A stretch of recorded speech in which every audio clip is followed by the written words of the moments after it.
कर दिया। मैंने कहा अब अगर ध्यान देखा जाए तो दो बेसिक चीज़ें आपको मालूम हो गई हैं। जो जिन बेसिक चीज़ों की हम बात करेंगे, सबसे पहले तो मैं बताऊँ, एक आपको पता हो गया पोटेंशियल डिफरेंस। हाँ या ना मुझे बताएं, पोटेंशियल डिफरेंस अगर कहा जाए, अभी हम मैथमेटिकल डेफिनेशन की बात नहीं कर रहे। पोटेंशियल डिफरेंस आपसे क्या कहा, किन्हीं भी दो पॉइंट्स के पोटेंशियल का डिफरेंस। और ये पोटेंशियल डिफरेंस किस बात में इंपॉर्टेंट होगा, क्योंकि आपका जो चार्ज फ्लो होगा, जो फिर आपसे रिपीट कर रहा हूँ, कहाँ होगा, higher potential to lower potential अपने आप फ्लो होने लगेगा। यानी एक चीज़ आप समझ में आ जाती है, पोटेंशियल डिफरेंस ये काय के लिए रिस्पॉन्सिबल होगा, ये रिस्पॉन्सिबल होगा for the flow of charge. या कल जैसे आप फ्लो ऑफ चार्ज समझने में दिक्कत आ रही थी, वो बोल रहे थे flow of charge, flow of charge, क्या बोल रहे हैं ये ध्यान नहीं जा रहा था, है ना। तो फ्लो ऑफ चार्ज मैंने सिंपल कहा था मूवमेंट ऑफ चार्ज। मैंने कहा था मूवमेंट भी नहीं तो हिंदी में आ जाओ, चार्ज, चलता हुआ चार्ज। क्या जान जाता है, आपका पोटेंशियल डिफरेंस काय के लिए रिस्पॉन्सिबल होगा, ये रिस्पॉन्सिबल होगा मूवमेंट ऑफ चार्ज के लिए, फ्लो ऑफ चार्ज के लिए। जैसे मैंने आपसे सिंपल कहा था कि आप जो है मान चले कोई पानी के फ्लो के लिए एक कंचा ले लो। जैसे मैंने कहा अगर मान के चले ये आपका कोई लकड़ी का तख्ता रखूँ, इस पर एक कंचा रख दूँ, अभी आपका ध्यान जाएगा ये कंचा ना इधर जाएगा ना उधर जाएगा। अब आप एक छोटा सा काम करें, इस लकड़ी के तख्ते को आप ऐसा कर दें, क्या आपको समझ में आता है कंचा किधर जाएगा? तो लेके जाओगे कि अपने आप चला जाएगा? अपने आप चला जाएगा। और क्यों अपने आप चला गया, कारण क्या है? और सिंपल कारण दो, लेवल डिफरेंस। सिंपली अगर कहा जाए सबसे सिंपल कारण क्या होगा, डिफरेंस ऑफ लेवल्स। क्योंकि इधर गया है, या अगर ऐसा कर दूं, ऐसा ही किया जा सकता है ना, कोई जरूरी थोड़ी कि अपन उसी तरफ झुकाते, इस तरफ झुका दें तो क्या होगा, इन दोनों केसेस में क्या डिफरेंस आएगा बता सकते हो? दोनों केसेस में बहुत ज़्यादा अंतर आएगा। और आपका अंतर ध्यान जा रहा होगा, एक बार इधर गया है दूसरी बार, और इसका मतलब है लेवल डिफरेंस जो है वो आपका चार्ज को अपने आप चला देगा। यही मैं बात कर रहा था, मैं सीधा इलेक्ट्रिसिटी में चला गया हूँ। अगर आप दो पॉइंट्स के बीच में पोटेंशियल डिफरेंस क्रिएट करेंगे, एक साइड का हायर होगा और एक साइड का लोअर होगा, तो चार्ज अपने आप फ्लो हो जाएगा। ये पोटेंशियल डिफरेंस की कहानी थी सिंपल। बाकी पर mathematically work done per unit charge हो तो ठीक है। दूसरी बात आपने पढ़ा था, ये जो फ्लोइंग चार्ज है, ये फ्लोइंग चार्ज या मूविंग चार्ज सिंपल कह दें, अभी मैं मैथमेटिकल डेफिनेशन की बात नहीं कर रहा हूँ। तो ये जो मूविंग चार्ज होगा, इसी को आप सिंपल भाषा में क्या कहते हुए जाते हैं, that is known as simply the current. हाँ, मैथमेटिकली आप कहेंगे कितनी करंट नापने में आए, तो फिर कहा जाएगा 1 सेकंड में जितना चार्ज मूव कर रहा है, फ्लो कर रहा है, that will be termed as current.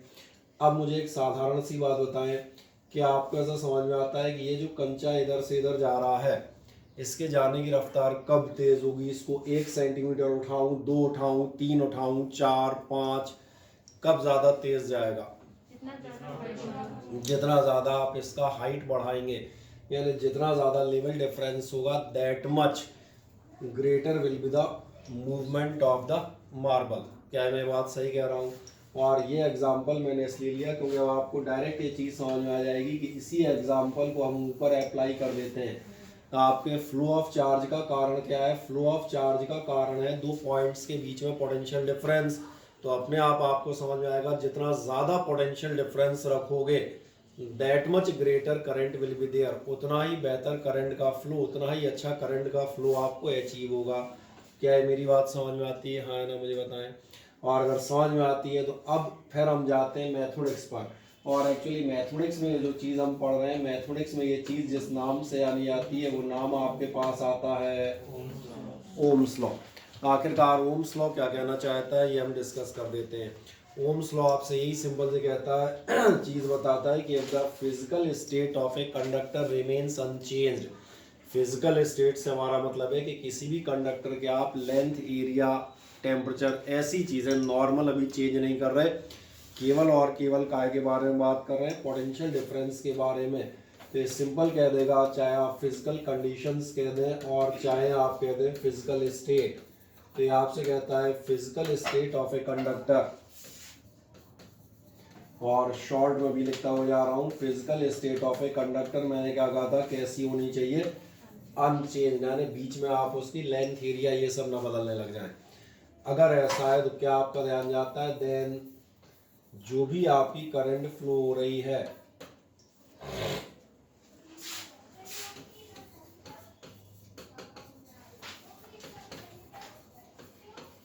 इसलिए मैं पूरा लिख दिया ताकि आप बिल्कुल साफ पढ़ने में आए और आपको समझ में आ जाए। Current flowing through the conductor, mathematically बात कर रहा हूँ, ध्यान से देखना, ये आपको इसका मीनिंग मालूम है, ये हम मान के चलेंगे। इज डायरेक्टली प्रोपोर्शनल, काय की प्रोपोर्शनेट होगी, डायरेक्टली प्रोपोर्शनेट होती है, चलो प्रॉप लिख दें, अकेला समझ में आ जाएगा। डायरेक्टली प्रोपोर्शनल टू द, और काय के प्रोपोर्शनल होगी जो हम बात कर रहे थे, टू द पोटेंशियल डिफरेंस। जितना ज़्यादा आप पोटेंशियल डिफरेंस अप्लाई कर रहे होंगे उतनी ही बेहतर करंट आपको मिलेगी। इसी बात को और मैथमेटिकली कहा जाए तो आप क्या कहेंगे, current flowing through the conductor is directly proportional to the potential difference. यानी आप आके क्या कह सकते हैं कि V और I ये आपके कैसे होते हैं, प्रोपोर्शनेट। क्या अभी मेरी बात समझ में आती है, हाँ या ना? तो चलो एक छोटी सी पहले बात बताते हैं, एक सिंपल हेडिंग डाल दीजिएगा, ओम्स लॉ।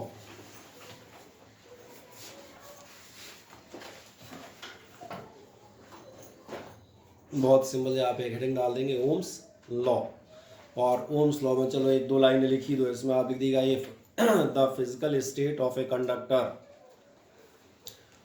ओम्स लॉ में आप बताएंगे if the physical state of a conductor remains unchanged, if the physical state of a conductor remains unchanged,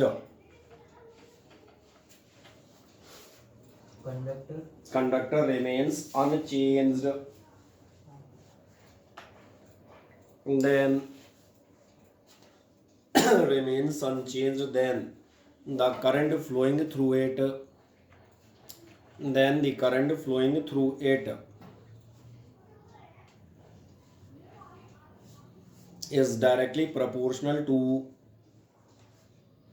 current flowing through it is directly proportional to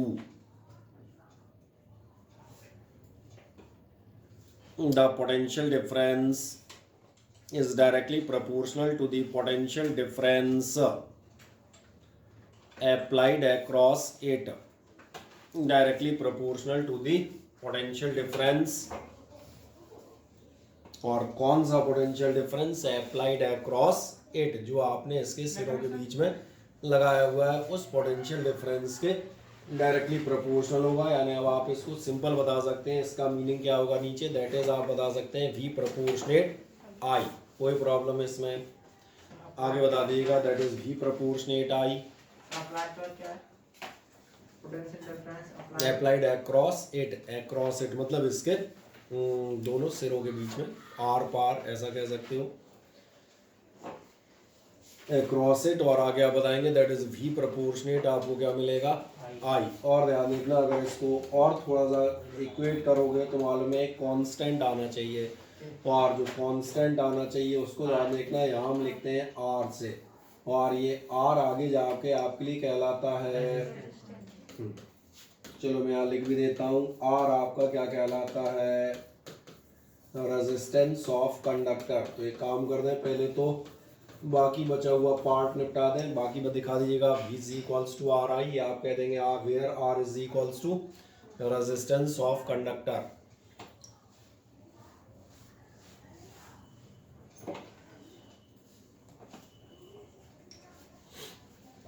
क्या ये clear है, हाँ है ना?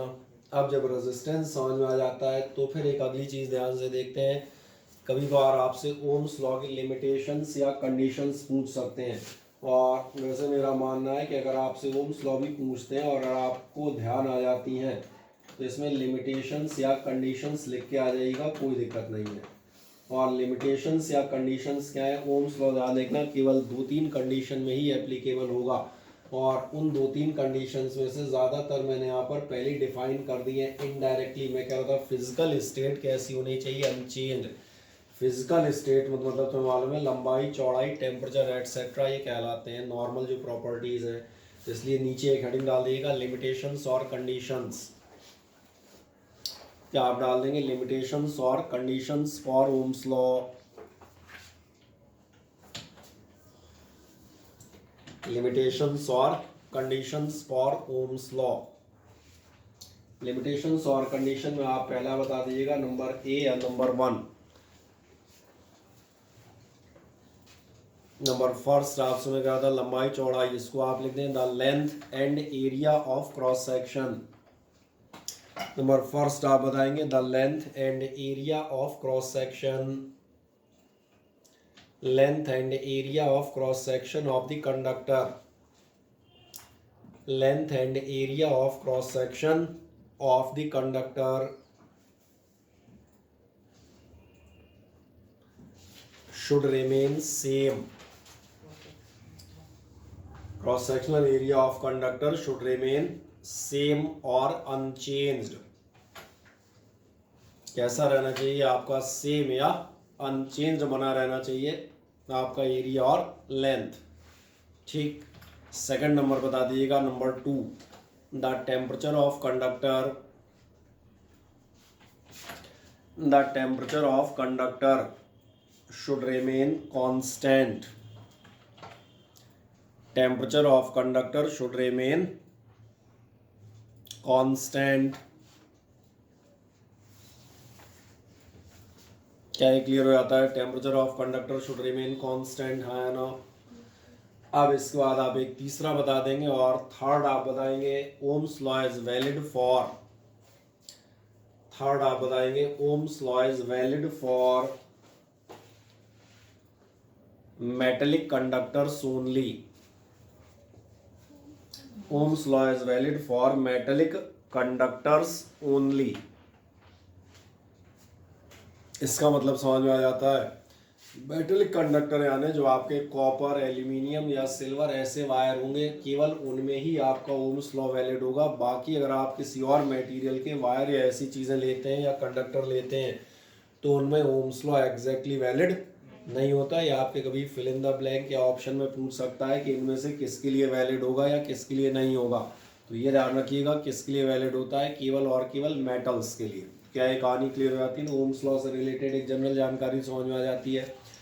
अब यहाँ पर अपना एक क्वेश्चन सीधा सीधा यहाँ बनेगा, जो आपने बीच में नहीं पूछा कि हम V बराबर IR में एक R जोड़ के आ गए थे रेजिस्टेंस, तो क्वेश्चन ये बनता है रेजिस्टेंस क्या होता है।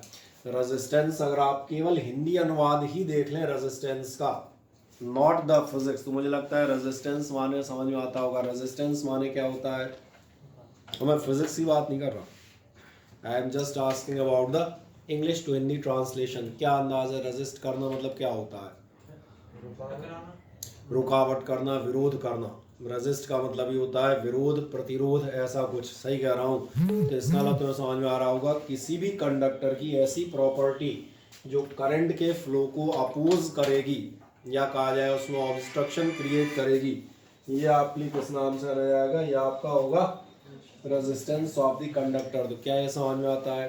दूसरा एक सवाल आता है कि भैया कंडक्टर जो है वो आपके करंट के फ्लो को रोकने कैसे लगा, तो रोकने कैसे लगा इसका भी मैं कारण बताता हूँ। अगर आपको ध्यान आए, कल हम ये बात कर रहे थे, मैंने कहा था ये मान चले आपका कोई भी एक कंडक्टर है, सपोज करें ये आपका वायर, और वायर का मतलब क्या है, इसमें से फ्री इलेक्ट्रॉन्स फ्लो होंगे जब भी आप इसको प्लस या माइनस चार्ज अप्लाई करेंगे। फॉर एग्जांपल मान के चलो ये सिरा में कर देता हूँ नेगेटिव और ये मैंने कर दिया पॉजिटिव। आप कहेंगे कैसे किया, तो कहीं ना कहीं किसी बैटरी से कनेक्ट कर दिया होगा, खत्म, बैटरी अभी नहीं दिखा रहा। आपको मालूम है हर मेटल में तमाम सारे फ्री इलेक्ट्रॉन्स होते हैं, और अगर मेटल में इलेक्ट्रॉन है तो जैसे ही नेगेटिव पॉजिटिव होंगे, फिर उसी कहानी पर हूँ जो हम लास्ट टाइम डिस्कस कर रहे थे, ये इलेक्ट्रॉन क्या होगा, किसी नेगेटिव टर्मिनल से रिपेल होगा, किसी पॉजिटिव टर्मिनल से अट्रैक्ट होगा। यानी जो हम बात कर रहे थे पोटेंशियल डिफरेंस की वजह एक से दूसरी तरफ चलना शुरू हो जाएगा। अब बेसिक सवाल ये है कि क्या ये इलेक्ट्रॉन सीधा दौड़ लगाता हुआ आर पार निकल जाएगा, नहीं निकल ही नहीं सकता भैया, लेजम थोड़ी है, ये पूरा का पूरा सॉलिड वायर है। और सॉलिड वायर का मतलब तुम्हें समझ में आता है, इसमें बीच में एटम्स मॉलिक्यूल्स दुनिया भर के भरे हुए हैं। इसका मतलब है अगर आप ध्यान से देखेंगे तो आपको क्या समस्या आएगी, वो समस्या ये आएगी कि जैसे ही आगे बढ़ेगा आप देखना किसी एक एटम या मॉलिक्यूल से टकरा जाएगा। जैसे ही टकराया तो फिर क्या होगा, आप देखेंगे टकराने का मतलब ये कहीं दूसरे डायरेक्शन में स्टार्ट करेगा, फिर आगे बढ़ेगा, लेकिन प्रॉब्लम तो वही है ना,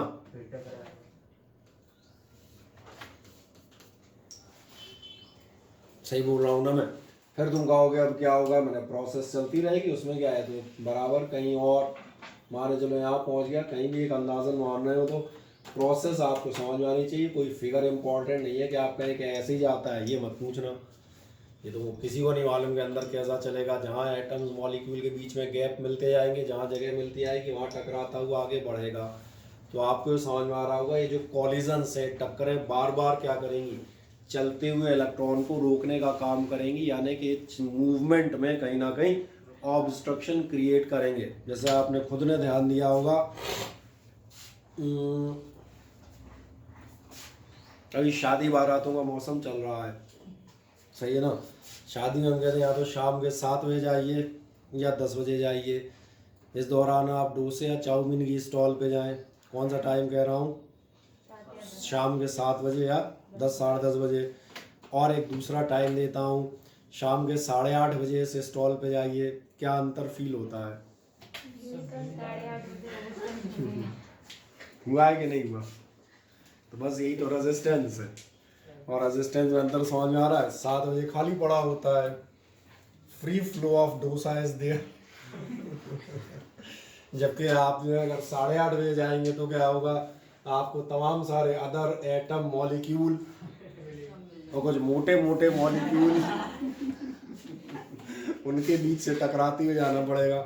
तो आपको अपने आप समझ में आ गया होगा क्या होगा। कहीं ना कहीं ये जो ऑब्स्ट्रक्शन या तो रुकावट आ रही है, यही क्या है, रेजिस्टेंस है। पहले तो देखें रेजिस्टेंस की बेसिक कंसेप्ट समझ में आ जाता है। रेजिस्टेंस होता क्या है, हाँ कितना होता है उसका जवाब दो, मैं यहीं से मिल गया है, वो तो यहीं से 1 मिनट बाद निकाल लेंगे। तो एक्चुअली क्या होता है ध्यान देखें, अगर रेजिस्टेंस का मतलब देखें तो ये क्या है, ये आपका ऑब्स्ट्रक्शन, और इन शॉर्ट अभी हम लिख भी देंगे। और काय की वजह से आया है, ये आया है ड्यू टू कॉलिजन्स। और कॉलिजन माने तो मालूम है भाई कि नहीं मालूम? हाँ, टकराव, सही कह रहे हैं। जो भी आपके एटम्स मॉलिक्यूल हैं, होता कितना है, कोई आदमी पूछेगा तो होता तो मैं ये बता दूंगा, R इज इक्वल्स टू होता है, तो आदमी कहेगा ये कहाँ से ले आया, मैं कहा यहाँ से। क्या होता है, रेजिस्टेंस होता है कितना पोटेंशियल डिफरेंस है अप्लाई किया और कितनी करंट फ्लो हुई, इसी का रेशियो आपके लिए कहलाता है मैथमेटिकली। ये मैथमेटिकल डेफिनेशन बन जाएगी। तो क्या ये कहानियाँ क्लियर हो जाती हैं? तो एक सिंपल हेडिंग डाल दो, resistance.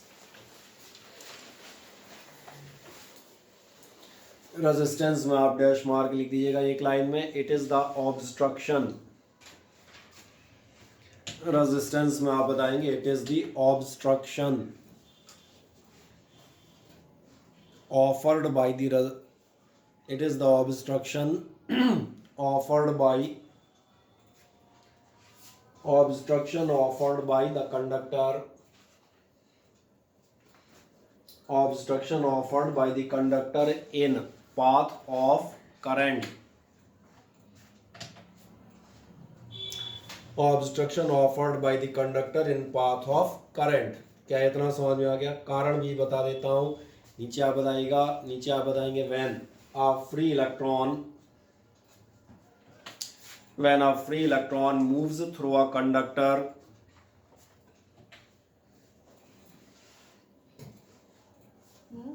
when a free electron moves through a conductor, it collides continuously, हाँ जाके देखो, it collides continuously with the atoms molecules, it collides continuously with the atoms molecules and other free electrons, collides continuously with the atoms molecules and other free electrons of the conductor। रख ले उसी को मजे से रख ले, चिंता मत, मजे से रख ले, कुछ नहीं। collides with the क्या हमने बोला था, atoms molecules and other electrons of the conductor, सही है? हाँ, ऑफ द कंडक्टर्स, और फुल स्टॉप मार दें और आगे बताइएगा these collisions develop, of the conductor full stop, these collisions develop resistance, these collisions develop resistance। हो गया एक रेजिस्टेंस का मोटा कंसेप्ट। अब सवाल आएगा मैथमेटिकली क्या होगा, तो नीचे बता दीजिएगा फ्रॉम ओम्स लॉ, नीचे आप बताएंगे फ्रॉम ओम्स लॉ, और ओम्स लॉ से आपको मिलेगा R is equals to V upon I. नीचे आप पढ़ेंगे from Ohm's law R is equals to कितना आएगा, V अपॉन आई। इसका मतलब क्या होगा, नीचे आप बताएंगे दस रेजिस्टेंस इज, क्वेश्चन के लिए ले लो। नीचे आप बताएंगे दस resistance is the ratio of, resistance is the ratio of potential difference applied। और एक इंटरेस्टिंग बात है जिसको तुम खुद लिख सकते थे, देखो यहाँ से पढ़ रहा हूँ, resistance is the ratio of, काय का रेशियो है, पोटेंशियल डिफरेंस अप्लाइड एंड काय का, करंट। यही है, ज़्यादा होगा तो ग्रामेटिकल जोड़ देंगे, थ्रू द कंडक्टर, सही है ना। लिख दो क्या आप दिया, ratio of potential difference applied and current through the conductor. क्या मिल जाता है क्लियरली, हाँ है ना, बढ़िया।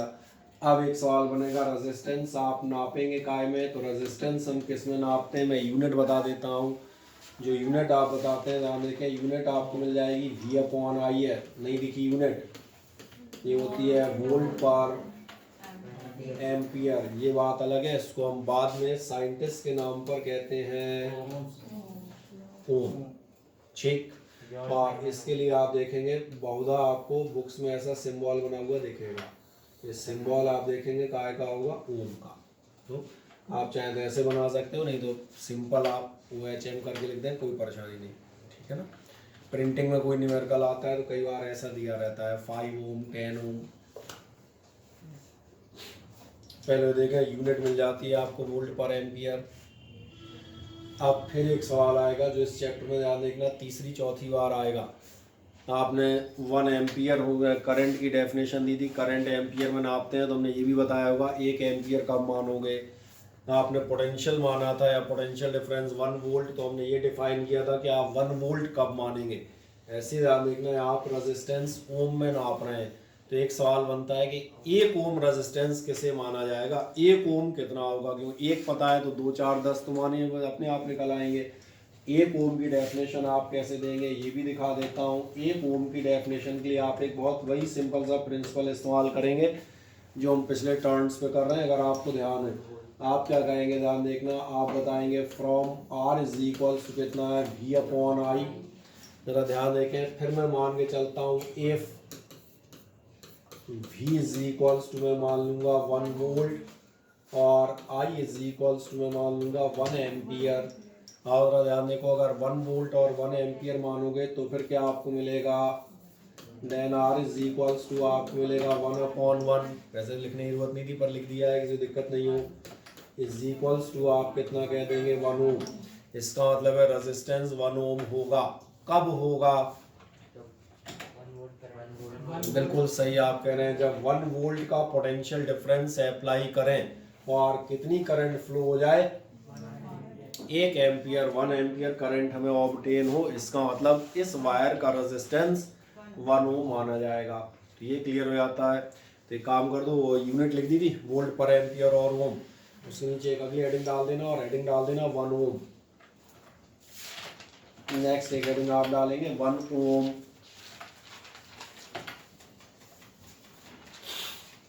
एक मिनट मीटिंग चेक कर लेना मुझे।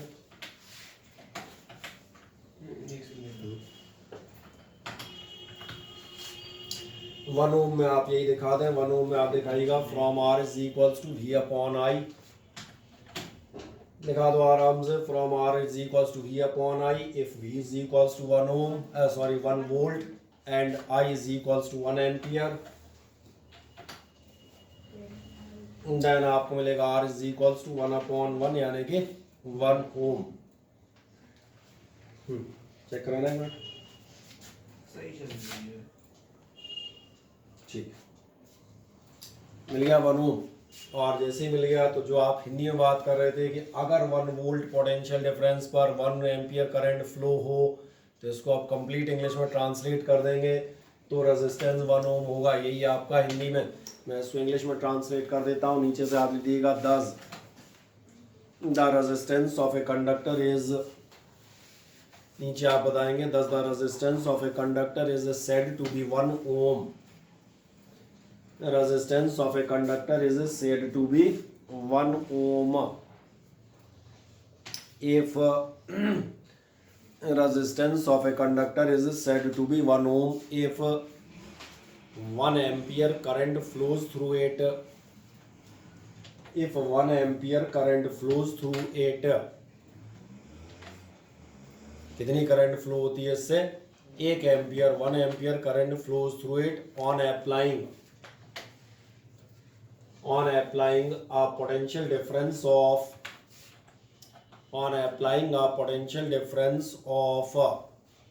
1 volt, on applying a potential difference of 1 volt, 1 volt आप पोटेंशियल डिफरेंस अप्लाई कर रहे हैं कहाँ, तो आगे बता दीजिएगा across it, on applying a potential difference of 1 volt across it। कोई दिक्कत? अब 2-3 छोटी छोटी चीज़ें और आपको बताते हैं जो इम्पोर्टेंट है आपके लिए। और अब एक चीज़ आती है जो आपके वायर का रेजिस्टेंस है। किसी भी वायर का रेजिस्टेंस क्या है, उसमें कितनी करंट फ्लो होने देगा या कितनी करंट को ऑब्स्ट्रक्ट करेगा, ये उसका रेजिस्टेंस कहलाएगा। इस बेसिस पे आपको ध्यान होगा, एक पुरानी डेफिनेशन यहाँ आती है, उसको लिखने की भी ज़रूरत नहीं है, वो बचपन से पढ़ रहे होगे। गुड कंडक्टर और बैड कंडक्टर। गुड कंडक्टर कौन कहलाएंगे? जिनसे easy flow of current possible होगा, यानी हम कह सकते हैं जिनका रेजिस्टेंस कम होगा, लो होगा। और एक बैड कंडक्टर आपने पढ़े होंगे हर जगह। बैड कंडक्टर कौन होते थे? जिनसे करंट आपकी फ्लो आसानी से नहीं होती। आसानी से नहीं होती का मीनिंग क्या आया कि कहीं ना कहीं उनका रेजिस्टेंस ज़्यादा है, उनका रेजिस्टेंस हैवी है। तो ये इस बेसिस पे समझ में आ जाते हैं। बढ़िया। फिर एक सवाल बनता है, किसी भी वायर का रेजिस्टेंस आखिरकार कौन कौन सी चीज़ों पर डिपेंड करता है? तो वायर का रेजिस्टेंस किन किन बातों में डिपेंड करता है, इसके लिए हमारे पास एक टॉपिक ही है और इस टॉपिक का नाम है आपका फैक्टर्स अफेक्टिंग रेजिस्टेंस।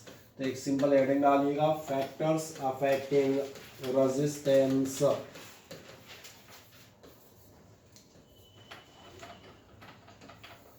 डाल दें एक simple heading, factors affecting the resistance.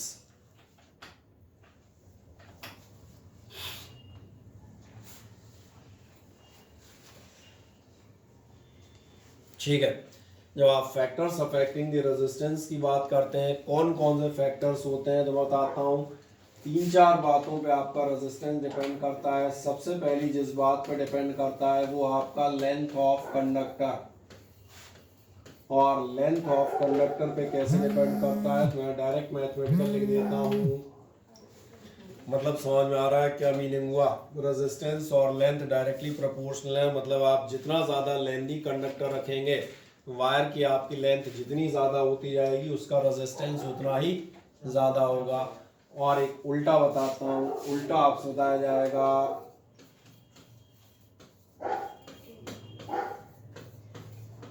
Area of cross section.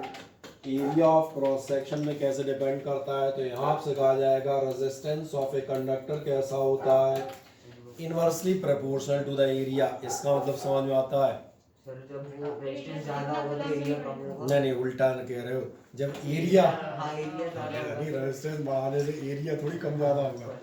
ठीक है, कोई दिक्कत नहीं। मैथमेटिक्स और फिजिक्स में अंतर है हल्का सा, ठीक है ना। जब एरिया कम रखोगे, यानी पतला वायर होगा, सिंपल भाषा में बात कर देते हैं, पतला वायर, तो रेजिस्टेंस ज़्यादा होगा। एरिया ज़्यादा रखोगे, यानी कहा जाए थिक वायर होगा, मोटा, तो आपका रेजिस्टेंस कैसा रह जाएगा? कम। तीसरी जिस बात पर डिपेंड करता है आपका रेजिस्टेंस, वो तीसरी बात होती है, ध्यान देखना, नेचर ऑफ मेटल। और तीसरा मैंने आपसे कहा, तीसरा कौन सा होगा? नेचर ऑफ मेटल कह सकते हैं, मटेरियल कह सकते हैं। नेचर ऑफ मेटल पे कैसे डिपेंड करता है? क्या तुमने जान दिया है? करंट का फ्लो होता है बाय द फ्री इलेक्ट्रॉन्स। क्या तुम्हें ध्यान है, हर मेटल में अलग अलग नंबर ऑफ इलेक्ट्रॉन्स होंगे और इसका मतलब ये है कि हर मेटल का बिहेवियर एक जैसा नहीं होगा। इसलिए आप बताया जाता है जो आपका रेजिस्टेंस होता है वो प्रोपोर्शनेट होता है 1/n के। तो आप पूछेंगे n क्या है, n के बारे में आप बता देता हूँ। n यहाँ कहलाता है फ्री इलेक्ट्रॉन डेंसिटी, और डेंसिटी माने याद है प्रेजेंट, हाँ घनत्व मतलब प्रेजेंट इन यूनिट एरिया या यूनिट वॉल्यूम। जैसे एक डेंसिटी तो फिजिक्स में आती है, मैं ज्योग्राफी वाली बता देता हूँ पॉपुलेशन डेंसिटी। पॉपुलेशन डेंसिटी मतलब ये उतने एरिया में कम लोग हैं या ज़्यादा लोग हैं, तो यही डेंसिटी आप सही कह रहे थे। घनत्व क्या कह रहा है, n कहलाती है फ्री इलेक्ट्रॉन डेंसिटी, या आप कह सकते हैं और सिंपल भाषा में number of free electrons in unit volume. चलो यूनिट आज वॉल्यूम आ जाएगा, आ जाएगा पर यूनिट वॉल्यूम में अगर आपके ज़्यादा नंबर ऑफ इलेक्ट्रॉन होंगे, तो मैं क्या कह रहा था, आपकी करंट का फ्लो होता है इलेक्ट्रॉन्स के थ्रू। अगर ज़्यादा इलेक्ट्रॉन है तो फ्लो अच्छा होगा, अच्छा फ्लो मतलब रेजिस्टेंस कम है। अच्छा अगर कम इलेक्ट्रॉन हुए, जब इलेक्ट्रॉन ही कम है तो फ्लो ऑफ इलेक्ट्रॉन यानी कि करंट कम होगी, और करंट कम हो रही है तो ध्यान देखना जितना करंट कम है मतलब रेजिस्टेंस ज़्यादा है। क्या ये तीन समझ में आ जाते हैं पहले फैक्टर। आओ पहले एक काम कर दो, इन तीनों को नोट कर दो, एक सिंपल हेडिंग डालो फैक्टर्स अफेक्टिंग रेजिस्टेंस। तीन फैक्टर दिखा दिएगा। Number first length of the conductor,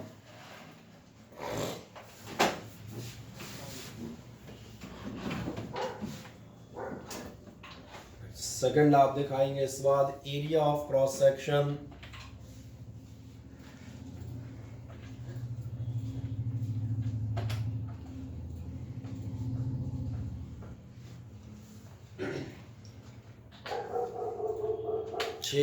तीसरा फैक्टर आप बताएंगे उसके बाद नेचर ऑफ मेटल,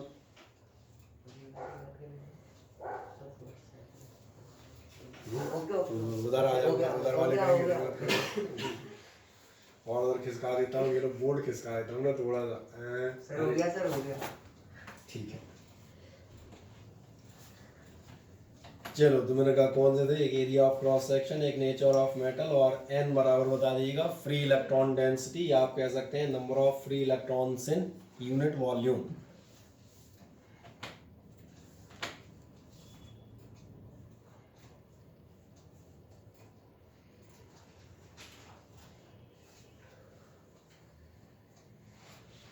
ये क्या है, छोटी छोटी जानकारियां आपको लगातार समझ में आती हैं, यही अपने यहाँ सिंपल चीज़ें और कुछ टफ है नहीं।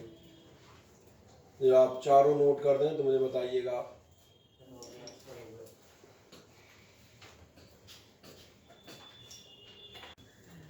कर दिया। चौथा ध्यान देखना, फोर्थ आपको फॉर्म बताता है, फोर्थ आता है आपका टेम्परेचर।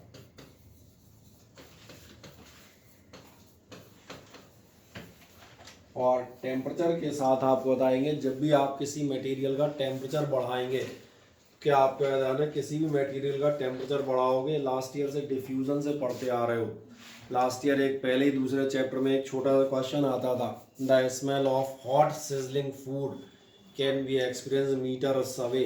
और तभी बताते थे इसका रीज़न ये है कि जैसे ही आप किसी भी चीज़ को टेम्परेचर देंगे उसके मॉलिक्यूल्स की काइनेटिक एनर्जी बढ़ती है। और इसका मतलब क्या होगा ध्यान देखना, अगर किसी कंडक्टर को तुमने टेम्परेचर दिया तो मॉलिक्यूल्स की काइनेटिक एनर्जी बढ़ जाएगी, उनका मूवमेंट बढ़ जाएगा, यहाँ से दिक्कत हो जाएगी।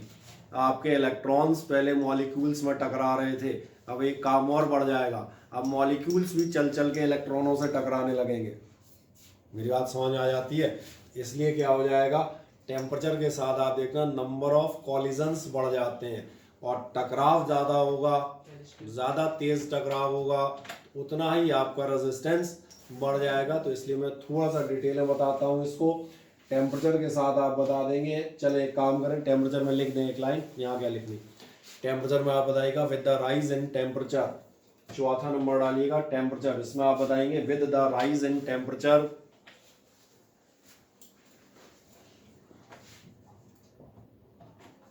the rate of collisions with the rise in temperature the rate of collisions increases, the rate of collisions increases, क्या ये समझ में बात आ जाती है? टक्करें जल्दी जल्दी होने लगेंगी। The rate of collisions increases hence, और कॉलिजन से ही रेजिस्टेंस बनाता है, ये तो याद है, टकराने से रेजिस्टेंस आ रहा, तो बस वही आपने बताइए, the rate of collisions increases hence the resistance of conductor increases, hence the resistance of conductor increases.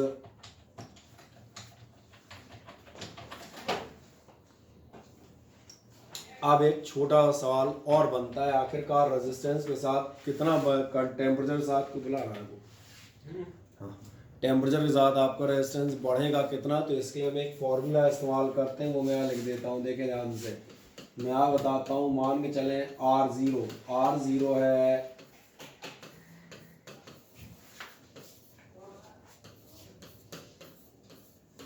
क्योंकि नॉर्मल है, सबसे छोटा टेम्परेचर हम 0 डिग्री सेल्सियस ही ले लेते हैं, उससे नीचे कहाँ घुसोगे। मैंने मान लिया R0 आपका क्या है, R0 पढ़ते हैं रेजिस्टेंस एट 0 डिग्री सेल्सियस। फिर आप किसी और टेम्परेचर पे गए, तो मैंने मान लिया ये हो गया RT आप मान लेंगे, ये क्या है, ये आपका resistance at T degree Celsius. T का मतलब कुछ भी हो सकता है, 10, 20, 30, 40, 50, आप जहाँ निकाल रहे हो आपके ऊपर है। तो फिर ध्यान देखना, देन आपके लिए एक फॉर्मूला काम में आता है, और वो फॉर्मूला कहता है RT इज इक्वल्स टू होता है R0, और साथ में होता है 1 plus alpha dot delta T. आप पूछेंगे डेल्टा टी क्या है, तो डेल्टा टी तो शायद समझ में आ रहा होगा, चेंज इन टेम्परेचर या इंक्रीज इन टेम्परेचर, नहीं होगा तो वही मैं लिख भी दूंगा, कोई दिक्कत नहीं। एल्फा ध्यान देखना, हर मटेरियल के लिए कांस्टेंट होता है, जिसका अभी मैं नाम लिख देता हूँ, नीचे जगह भी बनेगी, ठीक है, थोड़ा ऊपर खिसकाएंगे तब लिखेंगे। अभी फिलहाल आप एक काम कर दें, ये इतना फॉर्मूला 2 लाइन का होता है, फिर मैं बाकी 2 लाइनें और ऐड करता हूँ। ये आपसे कहेगा if R0 is equals to resistance at 0 degree C और RT इज इक्वल्स टू क्या है, resistance at T degree C।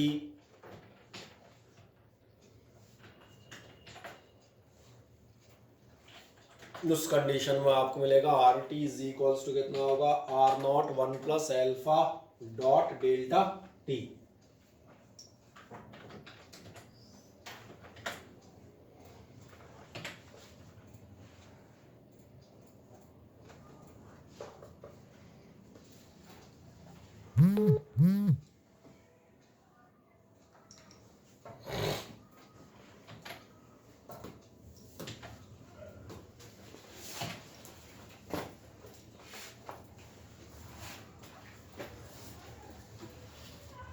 ठीक, और जो हम बात कर रहे थे डेल्टा टी क्या है, वो भी बता देता हूँ फिर से।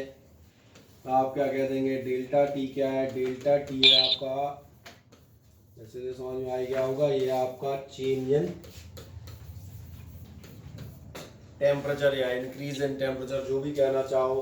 अब एक सिंपल सवाल बना, अल्फा क्या है, अल्फा ध्यान देखना, अल्फा कहलाता है टेम्परेचर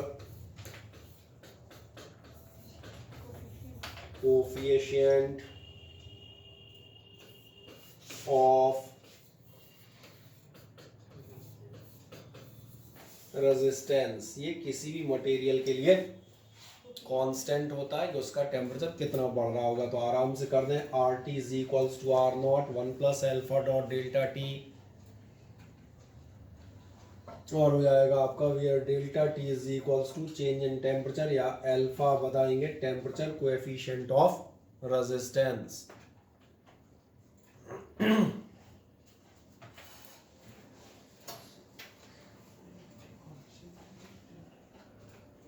बोलो, मुझे पूछो।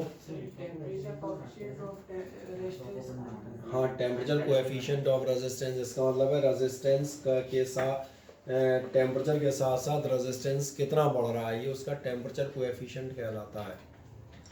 किसी भी रेजिस्टेंस का टेम्परेचर कोएफिशिएंट क्या कहलाएगा, जैसे मैं डिफाइन भी करूंगा, सिंपल भाषा में बताता हूँ। पहले आप यहाँ तक देख लो, फिर एक सेकंड बताऊंगा। यहाँ तक लिख दिया, ठीक। अब एक सवाल बनता है जो हम जिस पे हम थे कि टेम्परेचर कोएफिशिएंट से हमारा मतलब क्या है। टेम्परेचर कोएफिशिएंट से हमारा मतलब ये है कि आपका किसी भी वायर का रेजिस्टेंस 1 डिग्री सेल्सियस अगर टेम्परेचर बढ़ाऊं तो कितना बढ़ता जाता है, ये कहलाता है टेम्परेचर कोएफिशिएंट। आप पूछोगे कैसे, मैं भी हाल दिखाता हूँ, ध्यान से देखें। एक छोटी सी हेडिंग डाल देता हूँ, देखें मैं डाल देता हूँ यहाँ पर टेम्परेचर कोएफिशिएंट ऑफ रेजिस्टेंस। इसको अपन अलग से डिफाइन कर देते हैं, बस आपकी इंग्लिश ठीक होनी चाहिए, ये मैंने पहले कहा था। टेम्परेचर कोएफिशिएंट ऑफ रेजिस्टेंस जाओगे, इस फॉर्मूले को फिर से लेता हूँ, ध्यान देखो, ये है R T is equals to R not 1 plus alpha dot delta T. ठीक है, आराम से लेता हूँ, आप 10th में, मैं 2 एक लाइन एक्स्ट्रा ही चलूँगा ताकि आपको समझ में आए। इसका मतलब है अपना R T is equals to जाएगा R naught plus R naught alpha dot delta T, यही होगा। और थोड़ा सा आगे जाते हैं, इसका मतलब आप कह देंगे R T minus R zero is equals to कितना होना चाहिए,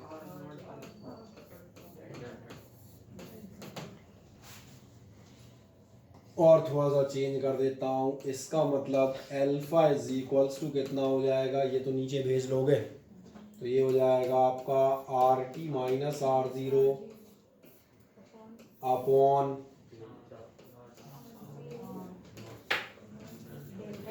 अब ध्यान से देखें ये क्या कह रहा है, टेम्परेचर कोएफिशिएंट ऑफ रेजिस्टेंस क्या होता है, ये होता है change in resistance. R T minus R not देख रहे हैं, रेजिस्टेंस कितना बढ़ा, तो ये क्या होता है, चेंज इन रेजिस्टेंस होता है। कब होता है, पर यूनिट रेजिस्टेंस पर ओम में कितना बढ़ रहा है, और साथ में आपको दिख रहा होगा पर डिग्री चेंज इन टेम्परेचर, यानी पर degree Celsius rise, per unit temperature भी कह सकते हो सिंपल में। 1 डिग्री सेल्सियस अगर टेम्परेचर बढ़ाओगे तो कितना आपका रेजिस्टेंस चेंज होगा। ये चीज़ किस नाम से नहीं आती है, ये चीज़ कहलाती है आपके लिए टेम्परेचर कोएफिशिएंट ऑफ रेजिस्टेंस। तो आराम से पहले इसकी वैल्यू निकाल दें अलग से, टेम्परेचर कोएफिशिएंट ऑफ रेजिस्टेंस, उसी फॉर्मूले को आराम से हमने सॉल्व किया है ताकि मजे से दिख जाए। एक एक स्टेप इसलिए कर दिया है, दिखा दें। यहाँ बस एक छोटा सा वर्ड जोड़ देना, एज या फ्रॉम, ठीक है ना।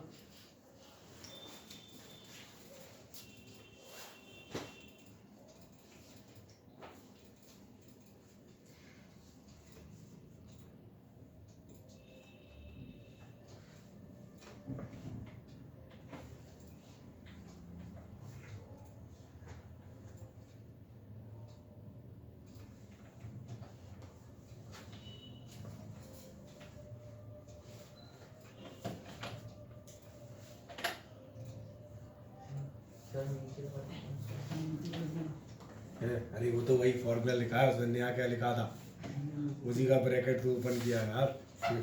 वो तो तुम्हारे पास पहले ही लिखा है, ब्रैकेट ही ओपन कर दिया है, बस ब्रैकेट ओपन करने के बाद ट्रांसफर किया है और अल्फा की वैल्यू निकाल ली है क्रॉस मल्टीप्लाई करके।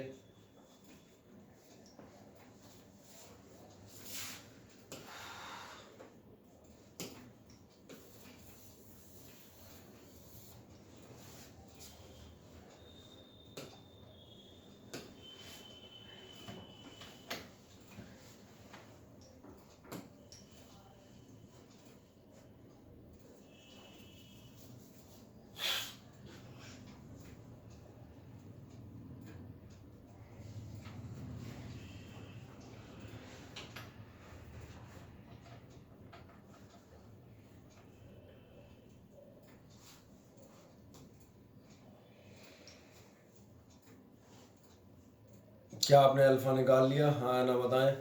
अब इसको ट्रांसलेट कर देते हैं आराम से, जब आप निकाल लें तो देख लीजिएगा एक सेकंड में, फिर मैं ट्रांसलेट करता हूँ। ठीक,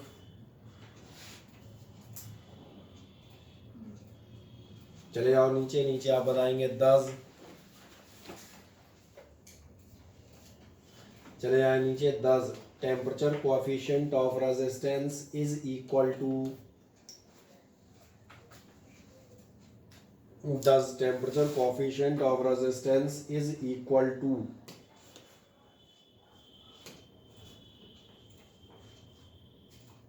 और आप पूछेंगे मैं कहाँ ट्रांसलेट कर रहा हूँ, तो वो भी मैं आपको दिखा देता हूँ। मैंने अभी सिर्फ इतना पढ़ा है, देखें मैंने क्या पढ़ा है, temperature coefficient of resistance is equal to, इतना ही तो पढ़ा है, देख लो यही तो लिखा हुआ है। अब क्या इक्वल टू ये दिख रहा है, अगले बार is equal to the increase in resistance, लिख दें increase in resistance of conductor, increase in resistance of conductor, यही लिखा है। और आगे लिखें पर यूनिट, PER लिखा जाएगा पर यूनिट, ये कहाँ लिखा है पर यूनिट, ठीक है। और आगे बताएंगे per unit resistance of it, per unit resistance of it with,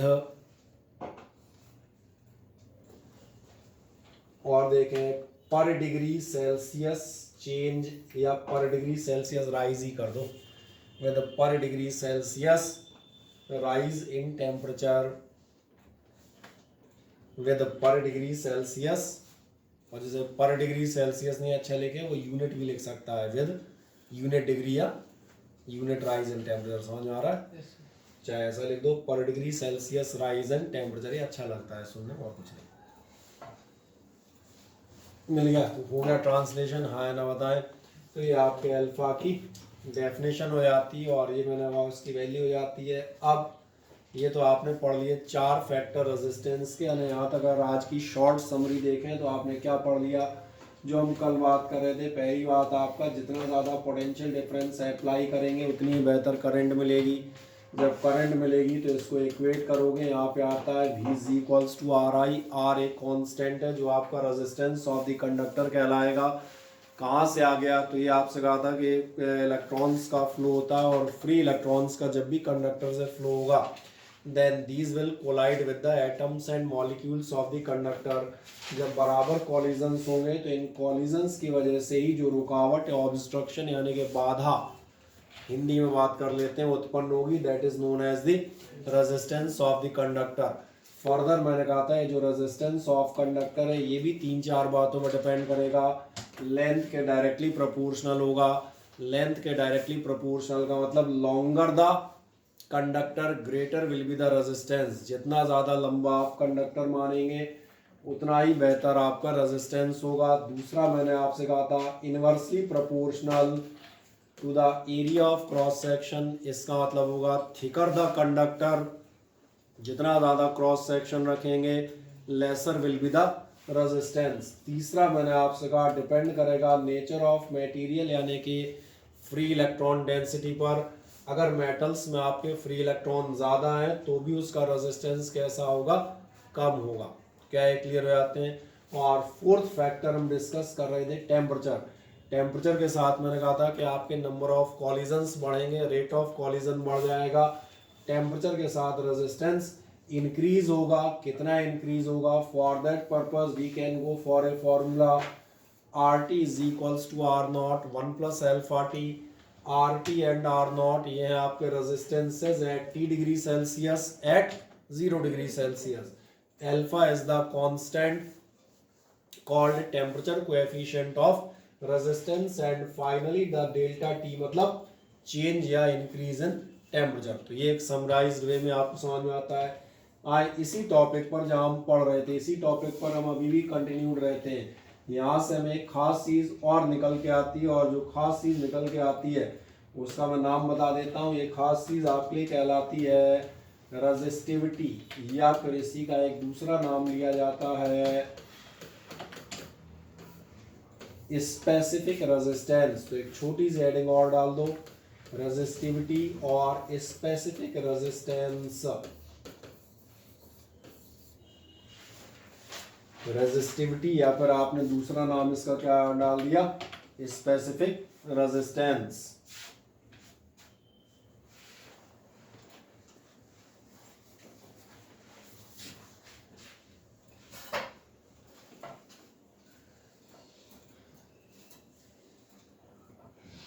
ठीक, रेजिस्टिविटी या स्पेसिफिक रेजिस्टेंस क्या होता? कुछ नहीं, जरा ध्यान देखो।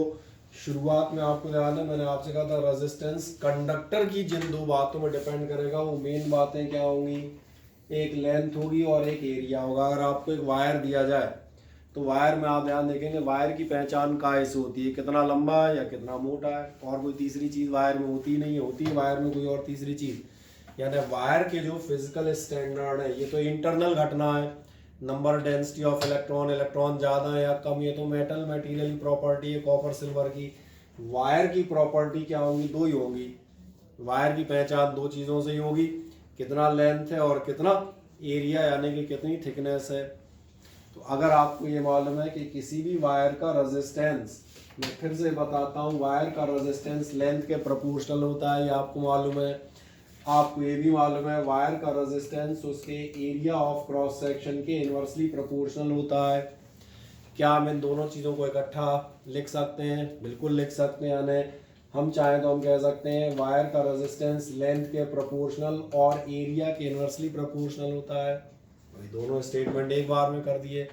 और आपको याद होगा, अगर कोई भी आप पास डायरेक्टली प्रोपोर्शनल है तो आप उसको इक्वलिटी में कन्वर्ट कर सकते हैं by the use of A simply constant. बस इसलिए एक काम करेंगे, यहाँ पर लिखेंगे R इज इक्वल्स टू, आप पूछेंगे ये क्या है तो मैं इसको बता देता हूँ, ये है आपका रो। और अगर याद आएगा तो लास्ट ईयर में इसको डेंसिटी में इस्तेमाल करते थे एक दो जगह, 9th में। तो ये हो गया आपका रो और ये हुआ L/A। और मेरा अंदाज है आपको समझ में आ गया होगा, मैं जो रेजिस्टिविटी की बात कर रहा था वो इसी की बात कर रहा था। सही कहा ना मैंने? एक काम करें, एक सिंबल हेडिंग डालें, पहले तो रेजिस्टिविटी या ऑब्लिक में कर दीजिएगा स्पेसिफिक रेजिस्टेंस।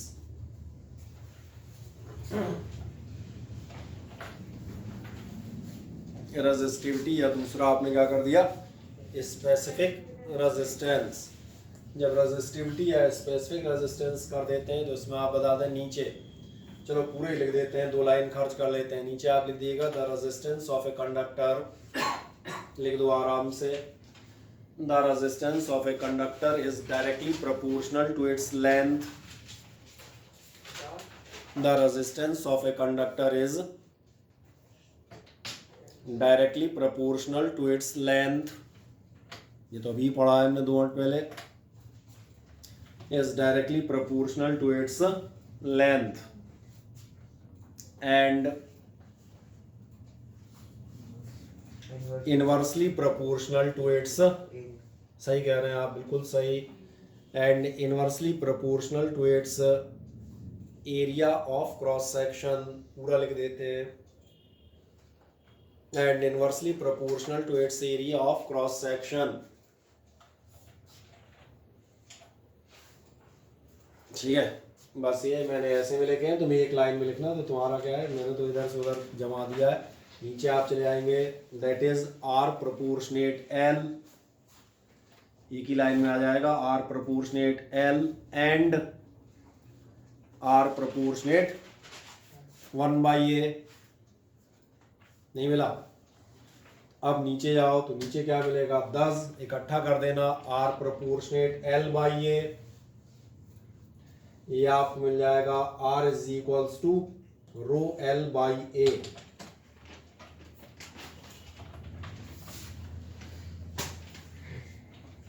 क्या ऐसा मिल गया? हाँ ना बताएं। और अगर ऐसा मिल गया तो समझ में आ रहा होगा, इसी रो को मैं क्या कहता हुआ जाऊंगा, यही रो आपके लिए कहलाएगा रेजिस्टिविटी या फिर स्पेसिफिक रेजिस्टेंस। एक काम कर दिएगा, नीचे आप बताइएगा रो इज कॉल्ड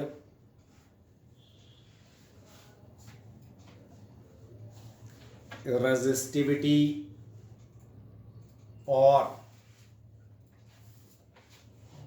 specific resistance।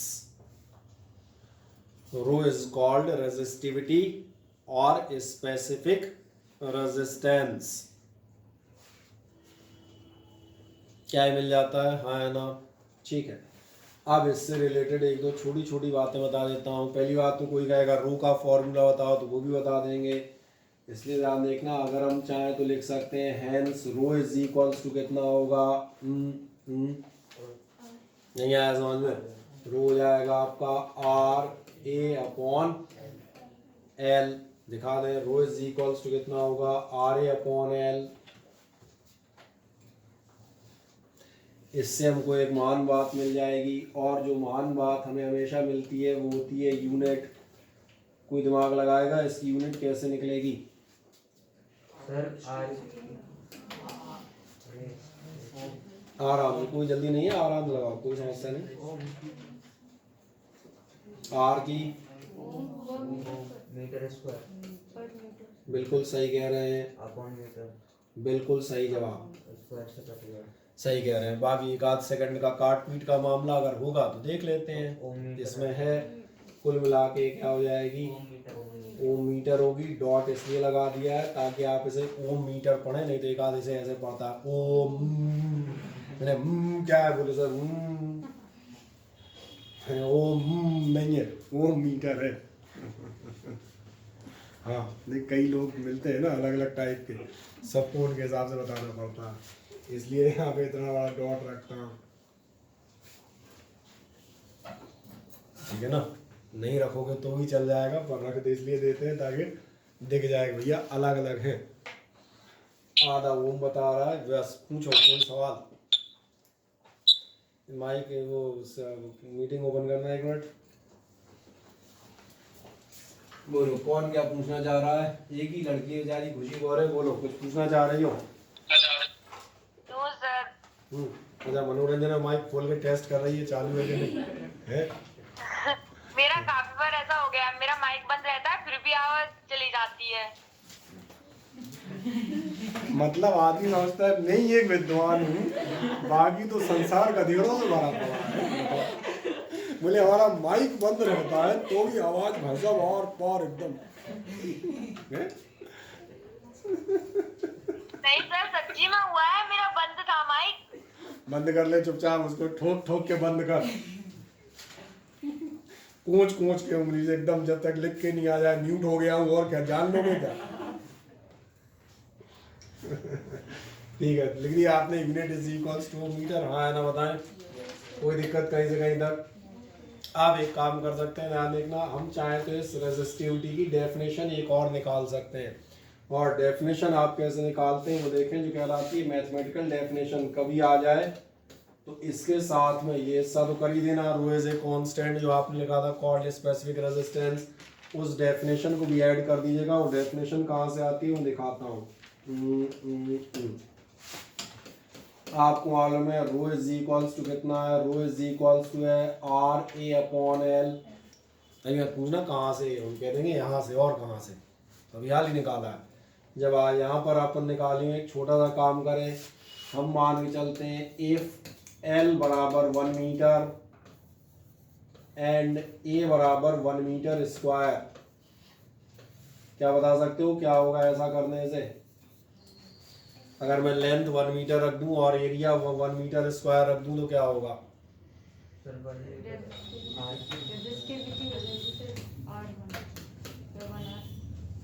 यही होगा।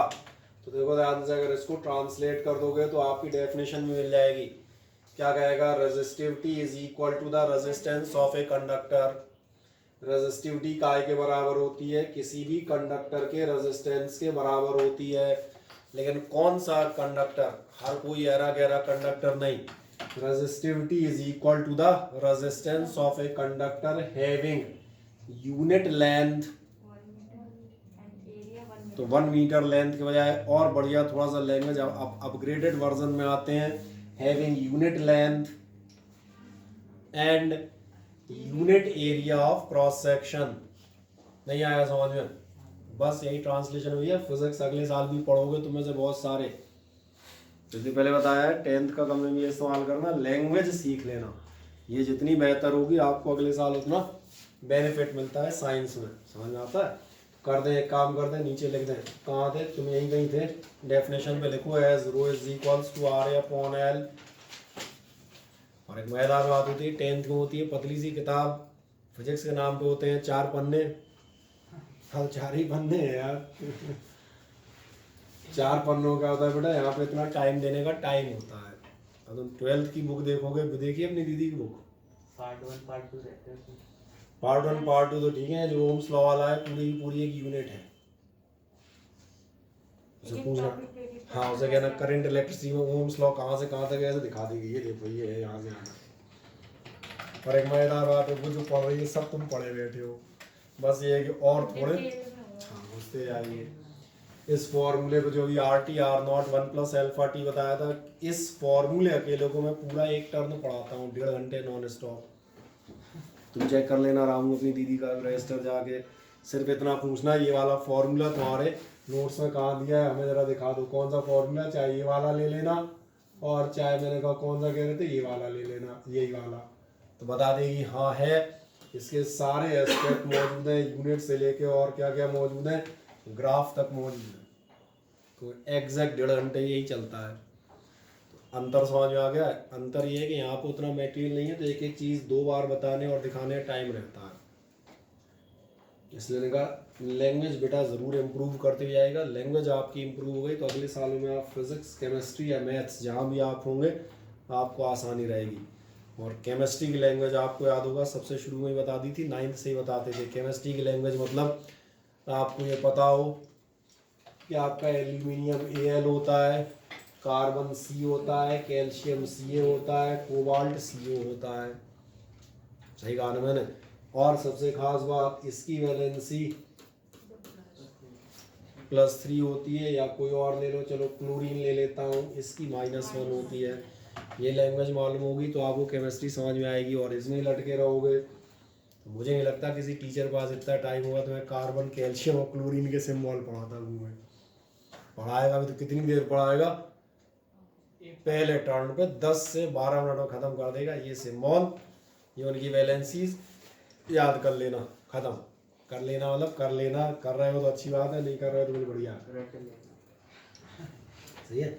और आपको ये वैलेंसी निकालनी मैंने सिखाई भी होगी कैसे आप इनको निकाल सकते हैं। आए तो यहाँ पे आपने इतना निकाल दिया, then rho is equals to R, बस मुझे ट्रांसलेट करना रह जाता है। तो नीचे लिख दें, यहाँ तक पहुँच गए ज्योति, नीचे लिख दीजिएगा 10 resistivity of a material is equal to the resistivity of a material is equal to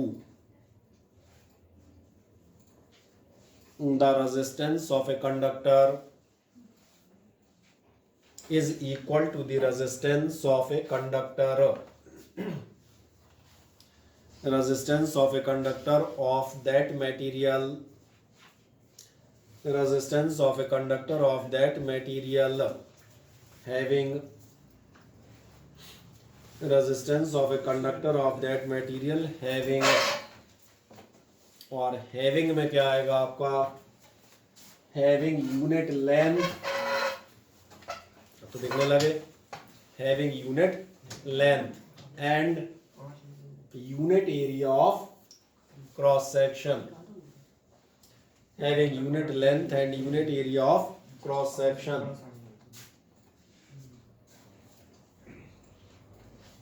ठीक, कहाँ तक हो गया दिखा दो एक सेकंड, नहीं उसमें दिखाओ शीट में।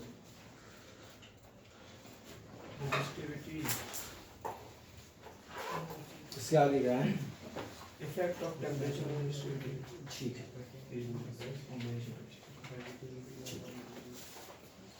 चलो क्या इतना तो समझ में आ गया, हाँ है ना।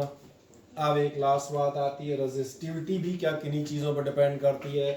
नीचे आप बताइएगा रेजिस्टिविटी डिपेंड्स ऑन, लिख दो नीचे रेजिस्टिविटी डिपेंड्स ऑन, हाँ हेडिंग ही हुई, रेजिस्टिविटी डिपेंड्स ऑन एक पॉइंट है, 2 लाइन का पॉइंट है और कुछ नहीं। रेजिस्टिविटी किस बात पर डिपेंड करती है, ध्यान देखना, ये भी रेजिस्टेंस की तरह उन्हीं 4 बातों में डिपेंड करेगी, क्योंकि ध्यान देखो रेजिस्टिविटी रेजिस्टेंस ही होती है। इनडायरेक्टली देखोगे रेजिस्टिविटी का बराबर है रेजिस्टेंस के बराबर है। रेजिस्टेंस कितनी बातों में डिपेंड करता था, लेंथ, एरिया, टेम्परेचर और मटेरियल पे। चेक करो अभी तुमने लिखी है, इनमें से हम लेंथ और एरिया पहले ही कवर कर चुके, इनको छोड़ दो क्योंकि रेजिस्टिविटी की डेफिनेशन में दोनों तो हमने ले लिए। तो काय पे डिपेंड करेगी, केवल 2 बातों पर। 2 बातें कौन सी होंगी ध्यान देखना, तो आपने लिखा है रेजिस्टिविटी डिपेंड्स ऑन सबसे पहला आप बताएंगे नेचर ऑफ मटेरियल कह सकते हैं या मेटल कह सकते हैं, जैसा आप चाहें, और देख तो लो इधर, फिर बाद में लिखना। और इसके आगे आप बताएंगे, इसके आगे चलो यही पे बता देते हैं। अरे तुम ध्यान देखो, ये भी तुम पढ़ चुके हो रेजिस्टेंस में। अब एन बताने की जरूरत तो नहीं पड़ेगी कि फिर से बताऊं। एन याद आ गया, free electron density, number of electron. जितने ज्यादा नंबर ऑफ इलेक्ट्रॉन होंगे रेजिस्टिविटी उतनी ही कम होगी। और एक बता देते हैं, दूसरा डिपेंड करती है टेम्परेचर पे। अब तुम पूछोगे टेम्परेचर पे कैसे डिपेंड करती है, तो वो भी मैं आपको दिखा देता हूँ। क्या आपको ये रिलेशन मालूम है?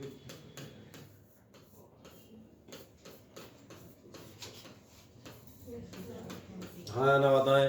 रेजिस्टेंस टेम्परेचर के साथ ऐसे बढ़ता है। बस लाओ एक छोटा सा काम कर देते हैं, देखो इधर ध्यान से। ये छोटा सा काम ये है, बस हो गया।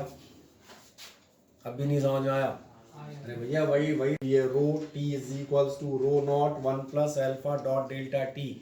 आप कहेंगे रो नॉट क्या है? क्या होगा रो नॉट? 0 डिग्री सेल्सियस पर रेजिस्टिविटी। और आर नॉट था तो क्या था? 0 डिग्री सेल्सियस पर रेजिस्टेंस। इसलिए इसमें मुझे बताने की जरूरत नहीं है। कोई पूछेगा अल्फा क्या है, तो अल्फा क्या बताओगे क्या है? देख लो क्या है, हाँ देख लो, कोई समस्या नहीं। बिल्कुल सही नाम बताओ पढ़ के, क्या है alpha? Temperature coefficient of resistance. समझ में आ गया? तो इसलिए यहाँ पर दोबारा नहीं लिख रहा, बस दिखा दो। दो बातों में डिपेंड करती है, एक तो दिखा देना नेचर ऑफ मटेरियल, और एक आप दिखाएंगे टेम्परेचर। और टेम्परेचर में आप दिखा देंगे वही पुराना फॉर्मूला, आर की जगह आपका आएगा, इस्तेमाल कर लेंगे रो का।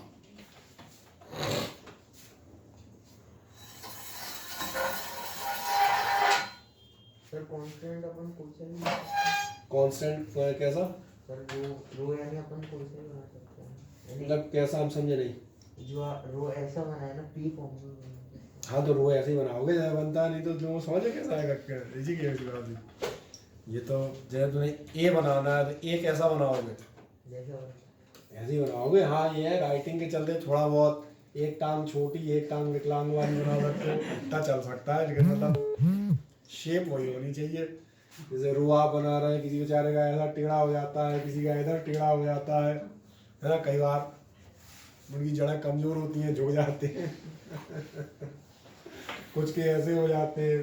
तो ये क्या होगा, मैंने बुढ़ा हो गया, बहुत दिनों से चला आ रहा है, ठीक है, लेकिन फिर भी दिख जाता है रो है। और कुछ मत बना ना कि मतलब समझ में नहीं आई ये क्या है। सही ना?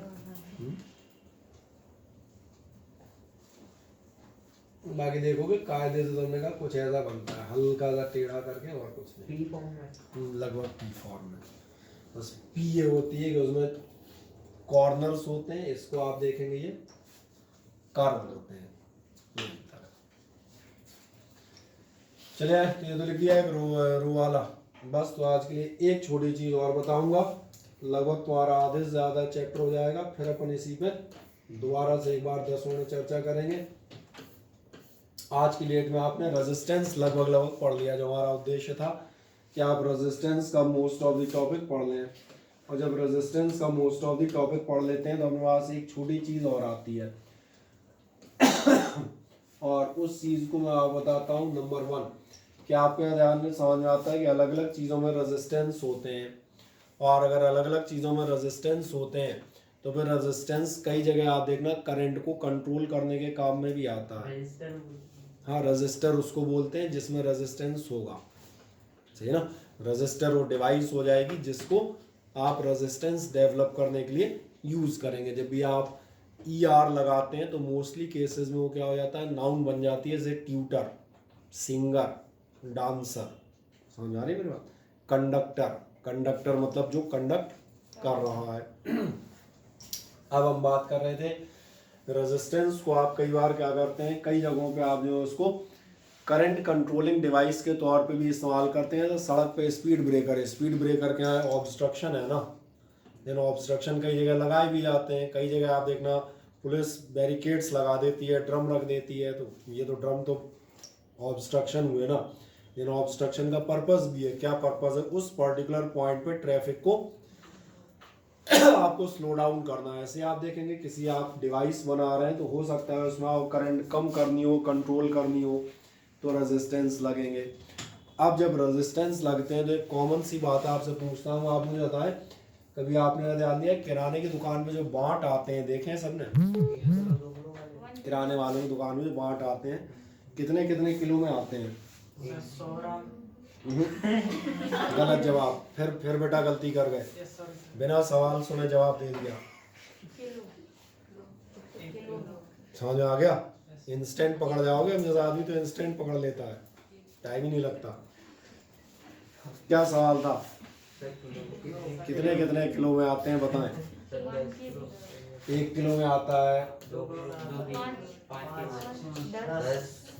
10 पर आते, किराने वाले का इतने में काम हो जाता है, उसमें कौन से ट्रक और शक्कर तोड़नी होगी। तो बता दो आप 100 किलो सही है। 1 2 5 10 किलो आप सही कह रहे हैं। आप मुझे बताएं 1 2 5 10 किलो बांट यही आते हैं, क्या किसी आदमी को 4 किलो शक्कर नहीं खरीदनी होती? खरीदनी होती है, तो यहाँ तो बांट ही नहीं आता, फिर क्या करे बेचारा? बढ़िया 2 किलो का देगा या कुछ और करेगा। सही है, मुझे सीरीज पैरेलल तक ही करना है ना, स्टार्ट मत करना।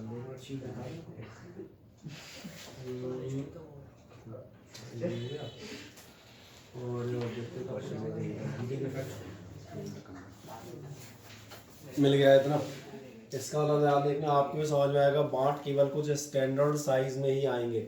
केवल स्टैंडर्ड साइज में क्यों आएंगे भैया? हर वेट का बांट थोड़ी बनाएगा, बोले 3.5 किलो का बांट, ये 3 किलो 600 ग्राम का बांट, ऐसे तो फिर बांट ही बांट बन जाएंगे। इसलिए आपने यहाँ पर देखें, जो आपको कोई भी अदर वैल्यू रिक्वायर्ड होती है तो आप क्या कर रहे होते हैं, उन्हीं बांटों का ग्रुप इस्तेमाल करते हैं। मैं कह सकता हूँ आइदर द ग्रुप और the combination of the weights. क्या है, मेरी बात क्लियर होती है? कॉम्बिनेशन आप चाहे जैसा लें, आपके ऊपर डिपेंड करता है। आप सही कह रहे थे, अगर 4 किलो चाहिए तो आप इनको ऐसे इस्तेमाल कर सकते हो, और अगर आपको 4 किलो चाहिए तो आप ऐसे भी इस्तेमाल कर सकते हो। सही कह रहा हूँ ना? सबने किया है, सबने सब्जी और ये सब हम कहते हैं खरीदते बेचते देखी है। जरा ध्यान देखना, इसका मतलब तुम्हें समझ में आएगा। बांटों का कॉम्बिनेशन 2 टाइप्स हो सकता है, either in series. Series word आपको खूब मालूम है, सीरीज मतलब एक के पीछे एक लगातार या एक के ऊपर एक लगातार, और या फिर ध्यान देखना दोनों हो सकते हैं पैरेलल में।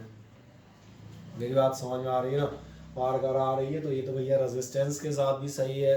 किसी सर्किट में अपने को रेजिस्टेंस लगाना है करंट को कंट्रोल करने के लिए, क्या दुनिया भर की हर वैल्यू का रेजिस्टेंस बनाया जाएगा? नहीं। रेजिस्टेंस भी आप देखना है स्टैंडर्ड वैल्यू में आएंगे, 1 ओम आएगा, 2 ओम आएगा, फिर 5 आएगा, और फिर 6 7 8 9 नहीं आएंगे, फिर सीधा 10 आएगा। तो इंटरमीडिएट वैल्यू चाहिए हुई तो क्या करोगे? जिन्होंने कहा साहब मुझे तो 12 ओम चाहिए, तो क्या भगा दोगे? नहीं है, या तो 10 लो या 20 लो, यही है। ऐसा नहीं होगा। आपको कहाँ जाना पड़ेगा? आपको जाना पड़ेगा ग्रुपिंग या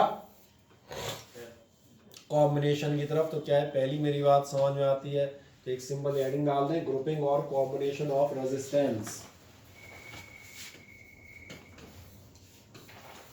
एक सिंपल एडिंग आप डाल दीजिएगा, ग्रुपिंग और कॉम्बिनेशन ऑफ रेजिस्टेंसेस।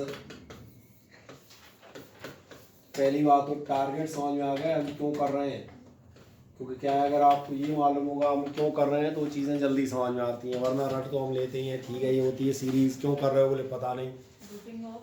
ठीक, ग्रुपिंग या कॉम्बिनेशन ऑफ रेजिस्टेंस डाल दिया। अब हम नंबर ए पर आएंगे। नंबर आप कह देंगे सीरीज कॉम्बिनेशन। ये कॉम्बिनेशन, अरेंजमेंट, ग्रुपिंग सबका मतलब एक ही है, ठीक है ना? नहीं ऐसा नहीं पेपर में कहा जाए सीरीज अरेंजमेंट तुम छोड़े आए, बोले ग्रुपिंग पढ़ाई थी अरेंजमेंट नहीं पढ़ाया। जब आप सीरीज कॉम्बिनेशन में जाते हैं तो मैं यहाँ से रेजिस्टेंस का आपको सिंबल भी बता देता हूँ। किसी भी सर्किट में रेजिस्टेंस का सिंबल होता है, और एक बात ध्यान रखना, गिन के मत बनाने लगना 4 के 5। हाँ, नहीं तो एक बार ऐसा हुआ, मैंने कहा ये 4 ओम और ये मैंने कहा 5 ओम। अब एक खड़ा हो गया, बोले सर ये 5 ओम नहीं है। क्यों नहीं है भाई? बोले नहीं है। मैंने क्यों नहीं है? लिखा दो, ये 4 ओम क्वेश्चन में दिया है, ये 4 ओम 5 ओम। चलिए समझ रहे होंगे 2-4 वर्ड में, मुझे भी नहीं समझ में आया क्या कहना चाह रहा है। फिर 5वें गुण उसने बताया, बोले सर देखो ये 1 ओम, ये दूसरा ओम, ये तीसरा ओम, बोले तो 3 ही ओम है। अरे मैंने कहा भाई गिन तोड़ना रहे थे, तो कहीं अगर मान लो 50 ओम कर देते तो ठीक है बात करना। इसलिए मैंने कहा इसमें मत जाइएगा, ये क्यों नहीं, कई है छोटी छोटी चीजें रहती हैं बतानी पड़ती हैं। कई बार लोग आगे ऐसी ऐसी जगहों पे फंस जाते हैं जहाँ आप देखेंगे आप सोच भी नहीं पाएंगे, टीचर भी दिमाग में नहीं आता है क्या जानना चाह रहा है। तो मैंने कहा हम ये मान के चलते हैं, अगर आपके पास कई रेजिस्टेंस हैं और सुविधा के लिए मैं 3 रेजिस्टेंस ले लेता हूँ, ठीक है ना। ये मैंने मान लिया 3 रेजिस्टेंस हैं। आप इनको इस समय ध्यान देखें, आप लगाए हुए हैं सीरीज में, और सीरीज का मतलब समझ में आ रहा है,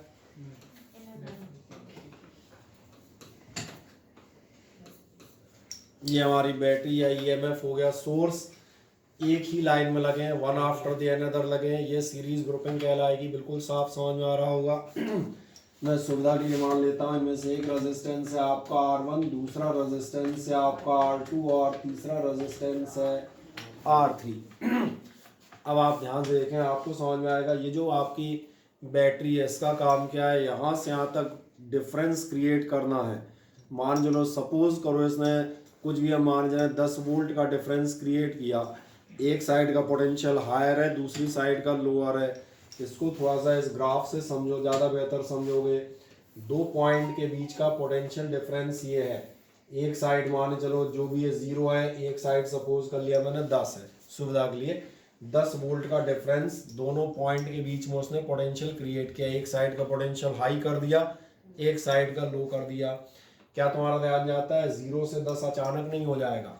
अगर आप कहीं पे खड़े होगे तो आप देखेगा यहाँ पे डिफरेंस क्रिएट हुआ होगा 3, यहाँ पर नापोगे तो डिफरेंस हो जाएगा मान चलो 4, यहाँ कहीं नापोगे तो 5, और आगे बढ़ोगे कहीं तो मैंने कहा हो जाएगा 8, और कहीं नापोगे तो ये कितना हो जाएगा 9। ये तो समझ में आता है ना। जैसे जैसे आप बढ़ते आएंगे वैसे वैसे डिफरेंस यहाँ पे 0 1 2 3 होता होता लास्ट में डिफरेंस कितना हो गया 10। अचानक 10 नहीं हो जाएगा, सीधा 0 बोले ये लो 10, ऐसा नहीं होगा ना। ये मैंने इसलिए पूछा क्योंकि क्या आपको नजर आता है बैटरी का काम क्या था, इन दोनों पॉइंट्स के बीच में, तो थोड़ा सा गहरा कर देता हूँ ताकि आपको देखें, इन दोनों पॉइंट्स के बीच में पोटेंशियल डिफरेंस कवर करना। पोटेंशियल डिफरेंस क्यों, तो फिर याद दिलाऊं, जैसे ये दोनों टर्मिनल प्लस माइनस हो जाएंगे, इनके फ्री इलेक्ट्रॉन अपने आप हायर पोटेंशियल से लोअर पोटेंशियल की तरफ मूव करना शुरू हो जाएंगे, यानी कि आपकी फ्लो ऑफ करंट स्टार्ट हो जाएगी। अब फिजिक्स की भाषा में बात करते हैं, करंट का डायरेक्शन कहाँ होगा, तो वो भी सबको मालूम है। करंट का डायरेक्शन होगा पॉजिटिव टर्मिनल से नेगेटिव टर्मिनल की ओर। तो कहीं भी 2 जगह मैं एरो लगा देता हूँ, इतने से आपको समझ में आ जाएगा। अब जो हम बात कर रहे थे, यहाँ से यहाँ तक का पोटेंशियल अचानक से डेवलप नहीं हो जाएगा, होगा क्या ध्यान देखना, पोटेंशियल आपका डिफरेंस थोड़ा थोड़ा डिस्ट्रीब्यूट होगा। जैसे हमने कहा था मान लो 10 वोल्ट, सीधा 0 से 10 हो जाएगा, 0 में से मान चलना 3-4 वोल्ट यहाँ होंगे, फिर 5 6 7 8 यहाँ होंगे, फिर 9वां 10वां यहाँ होंगे, ऐसे ही कुछ होगा ना लेवल। तो मैंने मान लिया इस पर आपका कितना डिफरेंस आया, कितनी वोल्टेज आई, तो मान लेता हूँ यहाँ वोल्टेज है V1, इस पर आपकी वोल्टेज है V2, और लास्ट यहाँ पर वोल्टेज आपका कितना है, तो ये मैंने मान लिया V3। पहले तो देखें क्या इतनी बात समझ में आती है, हाँ या ना। और मैंने दोनों पॉइंट अलग अलग थोड़ा सा पीले कर दिए ताकि आपको दिख जाए। अलग अलग रेजिस्टेंसेस पे अलग अलग वोल्टेज कितनी आई है, पहले पे V1 आई है, दूसरे पे V2 आई है, और तीसरे पर कितनी आई है V3। पहले तुम आराम से एक काम करो, एक फिगर बना दो।